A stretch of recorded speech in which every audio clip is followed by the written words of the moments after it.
నమస్కారం మేడం. నమస్తే. So madam, especially అందరూ కూడా మన ఫేస్లో ఐస్ తర్వాత మనం చూసేది లిప్స్. అండ్ లిప్స్ని దొండ పండు లాంటి పెదాలు కావాలి అని అనుకుంటూ ఉంటారు. అది మన అందాన్ని రెట్టింపు చేస్తుంది అని చెప్తూ ఉంటారు. ఆ లిప్స్ ఈ మధ్య కాలంలో ఎక్కువగా బ్లాకిష్ అవ్వడం, బ్లాక్గా కనిపించడం అవుతూ ఉన్నాయి. రీజన్స్ ఏంటి మేడం? మీరు అన్నట్టు లిప్స్ చాలా important, right? When you smile, మాట్లాడిన లిప్స్ అనేవి చక్కగా ఉంటే ఫేస్ కానీ లేదా వాళ్ళు మాట్లాడే తీరు కానీ మంచిగా అనిపిస్తుంది. అవును. సో లిప్స్ అనేవి ఎప్పుడైతే డార్క్ అయిపోతాయో కొంచెం ఎంతైనా ఫేస్లో చేంజ్ అనేది వస్తుంది. డెఫినెట్గా. సో పింక్ కలర్ లిప్స్ అనేవి అందరి విష్ కదా, లిప్స్ ఎప్పుడు పింక్గా ఉండాలి అనే కోరుకుంటాం. సో లిప్స్ ఈ మధ్యలో ఎందుకు అందరికీ పిగ్మెంటేషన్ వస్తుంది, పెదాల మీద నలుపు అనేది ఎందుకు వస్తుంది అంటే దీనికి డిఫరెంట్ రీజన్స్ ఉన్నాయి. సో ఒకటి ఏంటి అంటే జెనెటిక్, ఫ్యామిలీలో ఉంటుంది, వాళ్ళ మదర్కో పేరెంట్స్కో అట్లా అది కొంచెం నలుపు అనేది వచ్చేస్తుంది, అది జెనెటిక్. తర్వాత కొంతమందికి ఈ లిప్తో పాటు మూతి చుట్టూ కూడా నలుపు వస్తుంది. అవును. సో అది ఎక్కువ లిప్ లిక్కింగ్ చేయడం వల్ల, ఓకే, ఎక్కువసార్లు పెదాలని తడపడం వల్ల, సో దాంతో ఆ పిగ్మెంటేషన్ అనేది వస్తుంది. అప్పుడు లిప్స్ డ్రై కూడా అయిపోతాయి, బాగా డ్రై అయిపోయి పగుళ్ళు వచ్చేసి నాట్ ఓన్లీ లిప్స్ చుట్టూ ఉండే స్కిన్ కూడా డ్యామేజ్ అవుతుంది. అది ఒకటి. ఇప్పుడు ప్రతి ఒక్కళ్ళలో కూడా పిగ్మెంటేషన్ అనేది కామన్గా వస్తుంది. సో దీనికి రీజన్ ఏంటి అంటే లిప్స్టిక్స్ వాడడం, different types of lip balms, coloured lip balms. ఈ లిప్స్టిక్స్, లిప్ బామ్స్ అంటే బ్రాండెడ్ వన్స్ మంచివి వాడితే కొంతవరకు అంత పిగ్మెంటేషన్ రాదు. బట్ ఎప్పుడైతే చీప్ లిప్స్టిక్స్, లిప్ బామ్స్ వాడతారో డెఫినెట్గా that leads to pigmentation. So ఇది ఒక రీజన్. అంతేకాకుండా ఆల్కహాల్, స్మోకింగ్, దీంతో కూడా లిప్స్ డ్యామేజ్ అవుతుంది. స్మోకింగ్తో చాలా డెఫినెట్గా లిప్స్ పిగ్మెంటేషన్ అనేది వస్తుంది. తర్వాత బివరేజెస్, ఎక్కువ టీ, కాఫీ ఇట్లా అవి తీసుకోవడం వల్ల కూడా లిప్స్ డార్క్ అవుతుంది. అంటే కెఫిన్ రిలేటెడ్గా ఉన్న ఎక్కువగా యూజ్ చేసినా కూడా వస్తుంది అంటున్నాను, నిజమేనా మేడం? సో ఎస్, బివరేజెస్తో ఎప్పుడైతే ఎక్కువ సార్లు టీ, కాఫీలు తీసుకుంటూ ఉంటారో అప్పుడు కూడా కొంతమందిలో, అందరిలో ఉండదు, పిగ్మెంటేషన్ అనేది వస్తుంది. తర్వాత సన్ ఎక్స్పోజర్ కూడా ఎక్కువ ఉంటే, అంటే ఇప్పుడు వాళ్ళ ఎండలో ఎక్కువ వర్క్ చేస్తున్నప్పుడు మిగతా స్కిన్తో పాటు లిప్స్ కూడా ట్యాన్ అయిపోతాయి. సో అది కూడా one of the reason for the pigmentation. So దీంతో పాటు కొన్ని రకాల మెడికేషన్స్, ఏమైనా ట్యాబ్లెట్స్ వాడుతున్నా కూడా దాంతో కూడా ఒక్కొక్కసారి లిప్స్ అనేవి డార్క్ అవుతూ ఉంటాయి. అండ్ ఇవి ఏజ్తో సంబంధం లేకుండా మనం చూస్తూ ఉంటామా మేడం? ఇది అంటే లిప్ పిగ్మెంటేషన్ అనేది ఏజ్కి సంబంధం లేదు. అంటే ఇప్పుడు ఫెమిలియల్ అంటే చిన్నప్పటి నుంచి ఉంటుంది, మధ్యలో ఇప్పుడు లిప్స్టిక్స్ వాడడము అది టీనేజ్ అప్పటి నుంచి స్టార్ట్ అయిపోతుంది. ఇంకా స్మోకింగ్, ఆల్కహాల్ ఎప్పటి నుంచి అలవాటు అవుతుందో అప్పటి నుంచి ఒక 20 అట్లా స్టార్ట్ అవుతుంది. సో 30s, 40s అట్లా కంటిన్యూ అవుతుంటుంది పిగ్మెంటేషన్. అండ్ ఇవాళ రేపు పిల్లలు కూడా లిప్స్టిక్ యూజ్ చేస్తున్నారు. 8 years, 10 years నుంచి లిప్స్టిక్ స్టార్ట్ అవుతుంది. సో దాంతో కూడా పిగ్మెంటేషన్ చాలా కామన్ అయింది. మరి వీటి నుంచి బయటపడాలి అంటే ఇంట్లో ఒకవేళ ట్రై చేయాలి అంటే ఏం చేయాలి అంటారు మేడం? ఎప్పుడూ కూడా స్కిన్కి మనం ఎలా మాయిశ్చరైజర్ వాడతామో లిప్ కేర్ కూడా అంతే ఇంపార్టెంట్. సో లిప్ బామ్ అనేది కంటిన్యూస్గా, అంటే ఖచ్చితంగా వాడాలి. మార్నింగ్ ఒకసారి, తర్వాత night before going to sleep. మనం ఓన్లీ మాయిశ్చరైజర్ స్కిన్కే అప్లై చేస్తాం, బట్ లిప్ కూడా మాయిశ్చరైజర్ అంటే లిప్ బామ్ అప్లై చేసుకోవాలి. తర్వాత మార్నింగ్ వెళ్ళినప్పుడు సన్ స్క్రీన్ స్కిన్కి ఎలాగ అప్లై చేస్తామో లిప్ కూడా సన్ స్క్రీన్ పెట్టుకోవాలి. So lip balms with sunscreen available ఉన్నాయి. ఓకే, సో ఆ సన్ స్క్రీన్ పెట్టుకుంటే ఎండకి వెళ్ళినప్పుడు లిప్స్ అనేవి ట్యాన్ అవ్వకుండా ఉంటుంది. సో ఇవి ఖచ్చితంగా తీసుకోవాల్సిన జాగ్రత్తలు. తర్వాత కొంచెం పిగ్మెంటేషన్ ఉంది అంటే జనరల్గా కొంచెం షుగర్ లేదంటే నిమ్మకాయ రసం ఈ రెండు కలిపి జస్ట్ వాళ్ళు దాన్ని అప్లై చేసుకొని స్క్రబ్ చేసినట్టయితే అది కొంచెం పైన ఉన్న పిగ్మెంటేషన్ అంతా కూడా, డెడ్ సెల్స్ అవన్నీ పోయి కూడా లిప్స్ కొంచెం పింక్గా కనిపిస్తాయి, బ్లీచింగ్ ఏజెంట్ లాగా అవుతుంది. తర్వాత రోజు కూడా రోజ్ వాటర్ అప్లై చేయడం వల్ల 2 to 3 times per day, దాంతో కూడా కొంతవరకు ఈ పిగ్మెంటేషన్ అనేది ఇంప్రూవ్ అవుతుంది.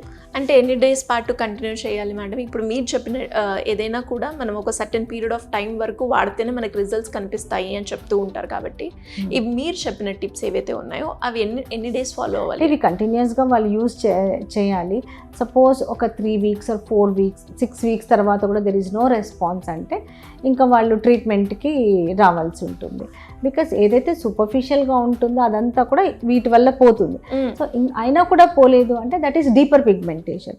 అంటే ఆ పిగ్మెంటేషన్ స్కిన్లో డీపర్ లెవెల్స్లో ఉంది. సో అది ఇట్లాంటి హోమ్ కేర్ రెమెడీస్తో అది ఇంప్రూవ్ అవ్వలేదు అంటే అర్థం ఏంటి అంటే అది స్కిన్ పిగ్మెంటేషన్ డీపర్ లెవెల్లో ఉంది, డెఫినెట్గా దానికి ట్రీట్మెంట్ తీసుకోవాలి అని అర్థం. అంటే ఇప్పుడు అందరికీ కూడా ఒకటే రీజన్తో రాదు కదా మేడం, డిఫరెంట్ రీజన్స్ వస్తూ ఉంటాయి. అంటే వాళ్ళకి ట్రీట్మెంట్ సెట్ అవుతుంది అని ఎలా తెలుస్తుంది అంటారు మేడం? ఫస్ట్ మొత్తం ఒకసారి లిప్ పిగ్మెంటేషన్ అంటే హిస్టరీ అంతా తీసుకుంటాం. సో ఎప్పటి నుంచి ఉంది, ఎలా స్టార్ట్ అయింది, మరి ఏమేమి యూజ్ చేస్తున్నారు, what are all the cosmetics they have been using, తర్వాత వాళ్ళ లైఫ్ స్టైల్ ఏంటి, ప్యాటర్న్ ఆఫ్ వర్క్ ఏంటి, తర్వాత లిప్ లికింగ్ ఉందా లేదా, ఇట్లా అన్ని మొత్తం ఒక హిస్టరీ వైజ్ తీసుకొని సో దాన్ని బట్టి ట్రీట్మెంట్ ప్లాన్ అనేది ఉంటుంది అన్నమాట. సో ఇప్పుడు లిప్స్టిక్స్ అవి యూజ్ చేసి అంటే ఒక 3-4 years నుంచి ఇట్లా పిగ్మెంటేషన్ డెవలప్ అవుతుంది అంటే that is because of either cosmetics కానీ లేదు అంటే ఇంకేదన్నా ఈ స్మోకింగ్ అట్లాంటివి ఏమన్నా ఉంటే కనుక అవన్నీ కూడా క్లియర్ చేసిన తర్వాత మీరు ట్రీట్మెంట్ వైజ్ చూసుకుంటే లిప్స్కి పిగ్మెంటేషన్ పోవడానికి కెమికల్ పీల్స్ చేస్తాం. ఓకే, సో ఫైన్ లిప్కి కెమికల్ పీల్ సెపరేట్గా అవైలబుల్ ఉంటాయి. ఓకే, సో అది పీల్ లిప్కి అప్లై చేసి ఒక 2-3 minutes 5 minutes అలా ఉంచేసి క్లీన్ చేసిన తర్వాత పీల్ అయిపోతుంది. అప్పుడు సూపర్ఫిషియల్ లేయర్స్ అంతా వచ్చేస్తాయి కాబట్టి లిప్స్ కొంచెం పింక్ కలర్లో వస్తాయి. So that is one treatment. ఇంకా డీపర్ పిగ్మెంటేషన్ ఉంది అంటే laser treatment. So laser treatment queue switch laser ఎక్కడైతే డీపర్ పిగ్మెంటేషన్ ఉందో దాన్ని చక్కగా క్లియర్ చేస్తుంది. సో వీళ్ళకి కనీసం ఒక 6 sittings అవసరం. 2 weeks గ్యాప్తో ఒక 6 sittings లేజర్ ట్రీట్మెంట్ తీసుకుంటే కనుక చాలా ఇంప్రూవ్మెంట్ ఉంటుంది. సో ఇంకోటి ఫెమిలియల్ ఉంది. సో ఫెమిలియల్ అంటే అది జెనెటిక్, ఇంకా అది దేనికి పెద్దగా రెస్పాన్స్ రాకపోవచ్చు. లేజర్ ట్రీట్మెంట్ చేసినా కూడా మళ్ళీ పిగ్మెంటేషన్ అనేది ఉంటుంది కాబట్టి అట్లాంటి స్టబన్ కేసెస్లో లిప్ టాటూయింగ్ కూడా హెల్ప్ చేస్తుంది. అండ్ అలాగే మేడం రీసెంట్గా మనకి సన్ స్క్రీన్ కావచ్చు లేదంటే లిప్ బామ్ వాడినప్పుడు SPF 15, 25 అని చూస్తూ ఉంటాం. అంటే ఇన్ జనరల్గా ఎవరైనా కూడా యూజ్ చేయాలి అంటే ఏదైతే బెటర్ అంటారు మేడం? లిప్ బామ్లో. ఓకే, సో లిప్ బామ్లో జనరల్గా అంటే బయట OTC ప్రోడక్ట్, అది OTC ప్రోడక్ట్లో ఎంత SPF ఉంది, విత్ SPF అవైలబుల్ ఉన్నాయా లేవా అని కొన్ని ఉన్నాయి, అవైలబుల్ ఉన్నాయి. But 15 SPF is available, 30 SPF is available lip బామ్స్లో కూడా. So when higher SPF is available, 30 SPF అంటే ఎండలో ఎక్కువ తిరుగుతున్నారు అంటే 30 SPF లిప్ బామ్ యూజ్ చేయడం బెటర్. తర్వాత ఒక లిప్ బామ్ పెట్టేసి దాని మీద లిప్స్టిక్ అప్లై చేస్తే అప్పుడు కొంచెం పిగ్మెంటేషన్ కూడా తగ్గుతుంది. ఓకే, అంటే ఫస్ట్ మనకి మాయిశ్చరైజర్ ఎలా అయితే ఫేస్ యూజ్ చేస్తామో అలా లిప్స్టిక్ పెట్టుకునేటప్పుడు లిప్ బామ్ అనేది కంపల్సరీ. అంటే సన్ స్క్రీన్ అప్లై చేసి దాని మీద మేకప్ వేయమని ఎలాగ చెప్తామో, బికాస్ అది ప్రొటెక్షన్ ఉంటుందో. సో లిప్ కూడా అప్లై లిప్ బామ్, దానిపైన లిప్స్టిక్ వేసుకుంటే పిగ్మెంటేషన్ కూడా చాలా మటుకు తగ్గుతుంది.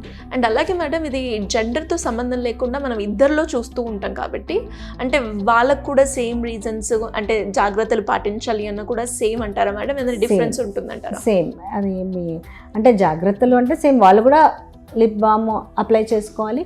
తర్వాత ఇప్పుడు ఇంకొకటి నైట్ పిగ్మెంటేషన్ పోవడానికి లిప్ లైటనింగ్ క్రీమ్స్ అవైలబుల్ ఉన్నాయి. ఓకే, స్కిన్కి ఎలాగా పిగ్మెంటేషన్కి పోవడానికి క్రీమ్స్ అవైలబుల్, లిప్కి కూడా అవైలబుల్, అవి కూడా యూజ్ చేయాలి. సో ఈ ట్రీట్మెంట్స్తో పాటు అవి కూడా యూజ్ చేస్తే ఇంకా ఫాస్టర్ రిజల్ట్స్ వస్తాయి. ఓకే, సో లిప్ కేర్ అనేది స్కిన్ కేర్ లాగా లిప్ కేర్ కూడా very important.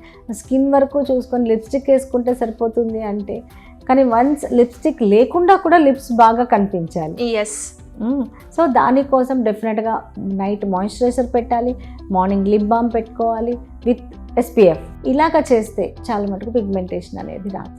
Great madam. And చాలామంది అమ్మాయిలు అయితే అంటే కొంతమంది మేకప్ ఇంట్రెస్ట్ ఉన్న వాళ్ళు మ్యాండేటరీగా వేసుకొని లిప్స్టిక్ పెట్టుకునే వాళ్ళు కొందరు అయితే, ఇంకొందరు న్యాచురల్గా ఉండి ఒక్క లిప్స్టిక్కే వేసుకొని వెళ్ళే వాళ్ళు ఇంకొందరు. సో అలాంటి వాళ్ళకి కూడా మనము ఎక్కువగా చూస్తూ ఉంటాం ఇక్కడ బ్లాక్ కావడం. మీరు చెప్పినట్టుగా బేసిక్గా ఒక లిప్ బామ్ రాసుకొని ఒక మంచి ఎఫెక్టివ్గా పనిచేసే లిప్స్టిక్ కూడా మనం యూజ్ చేస్తే బాగుంటుంది. Great information madam, thank you so much. So చూసారు కదా, మరి మీరు కూడా స్కిన్కి సంబంధించి ఎలాంటి ట్రీట్మెంట్ అయినా, పిగ్మెంటేషన్ అయినా, యాక్నీ అయినా, ఎనీ స్కిన్ రిలేటెడ్ సమస్యతో కనుక మీరు బాధపడుతున్నారు, మాకు ఒక మంచి ట్రీట్మెంట్ కావాలి అనుకుంటే శ్రీ స్కిన్ క్లినిక్ అయితే కేర్ ఆఫ్ అడ్రస్ అని నేను చెప్తాను. మరి ఆ క్లినిక్లో మీ ట్రీట్మెంట్ తీసుకోవాలి, దానికి సంబంధించిన వివరాలు కావాలి అంటే సింపుల్గా కింద స్క్రోల్ అవుతున్న నెంబర్ని సంప్రదించండి. Thank you.